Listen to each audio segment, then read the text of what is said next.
हाय दोस्तों, चलिए बनाते हैं मसाला ग्रेवी भिंडी। इसके लिए भिंडी को अच्छे से वॉश करके दोनों साइड्स को हटा लेना है और बीच में कट लगाना है। उसमें हम ये मसाला बनाएंगे वो भर देना है। इसमें लाल मिर्ची, हल्दी, नमक, धनिया पाउडर और अमचूर पाउडर लिया है।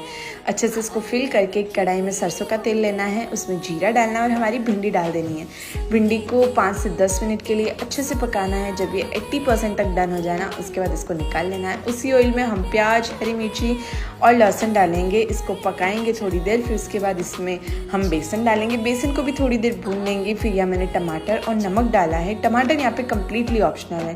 फिर इसमें मैंने छाछ डाली। आप छाछ की जगह दही भी डाल सकते हैं। फिर भिंडी डालनी है, कसूरी मेथी, गरम मसाला और हमारी सब्जी रेडी।